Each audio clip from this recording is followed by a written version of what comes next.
अस्सलाम वालेकुम दोस्तों, हमारे चैनल पे आपका स्वागत है।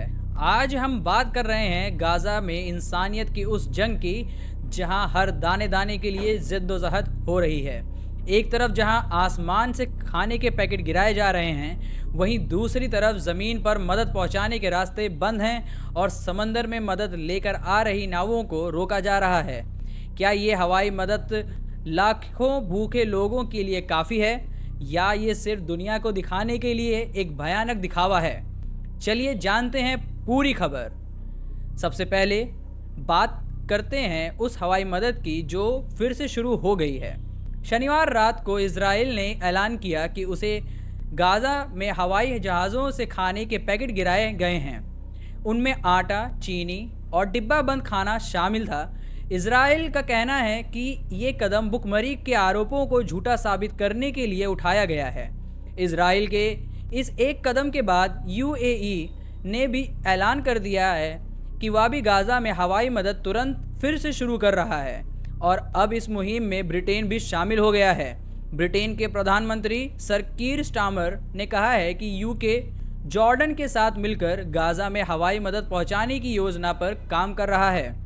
लेकिन दोस्तों, जिस हवाई मदद को एक बड़ी राहत की तौर पर देखा जा रहा है, उस पर दुनिया की सबसे बड़ी सहायता एजेंसियां ही गंभीर सवाल उठा रही हैं।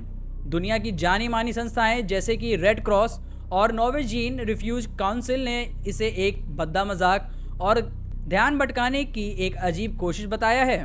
उनका कहना है, जब लाखों लोग भुखमरी का सामना कर रहे हों तो कोई भी मदद शून्य से बेहतर है। लेकिन हवाई जहाज़ों से गिराई गई मदद ट्रकों द्वारा लाई जा सकने वाली मदद का एक छोटा सा ही हिस्सा ही है।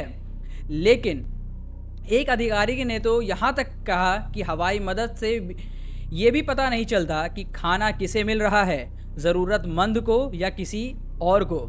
यही नहीं, बीबीसी की एक रिपोर्ट में इन फूड बॉक्सेस की पौष्टिकता पर भी सवाल उठाए गए हैं, जिनमें कैल्शियम, आयरन और जिंक जैसी ज़रूर तत्वों की भी कमी बताई गई है।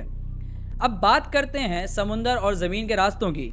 एक तरफ जहां हवाई मदद की चर्चा है, वहीं इजराइल सेना ने समुंदर के रास्ते गाज़ा में खाने पहुंचाने की कोशिश कर रही एक नाव हंडाला को अंतर्राष्ट्रीय सीमा में रोक लिया है। फ्रीडम फॉल्टेला नाम के एक समूह का कहना है कि उनके 19 कार्यकर्ताओं को 2 पत्रकारों को इजराइल सैनिकों ने किडनैप कर लिया है, जबकि इजराइल का कहना है कि नाव को अवैध रूप से समुद्री सीमा में घुसने से रोका गया है। इस बीच एक उम्मीद की किरण मिस्र के राफा क्रॉसिंग से दिखाई दी है, जहां से खबर आ रही है कि मदद से भरे ट्रक गाज़ा की तरफ बढ़ने लगे हैं। हालांकि अभी तक इस पर कोई भी आधिकारिक बयान नहीं आया है। तो दोस्तों, गाज़ा की में जो हालत बेहद नाजुक बनी हुई है, एक तरफ अंतर्राष्ट्रीय दबाव के बाद हवाई मदद जो भेजी जा रही है, लेकिन सवाल ये है कि ऊँट के मुंह में जीरा जैसी ये मदद क्या लाखों लोगों का पेट भर पाएगी? क्या ज़मीन और समंदर के रास्ते खोलने वाले की दुनिया को कोई ठोस कदम उठाएगी, या ये सिर्फ एक सियासी दांवपेच बनकर रह जाएगा? इस पूरे मामले पर आपकी क्या राय है, हमें कमेंट्स में ज़रूर बताएं। ऐसी ही खबरों के लिए हमारे चैनल को सब्सक्राइब करना ना भूलें। अस्सलाम वालेकुम।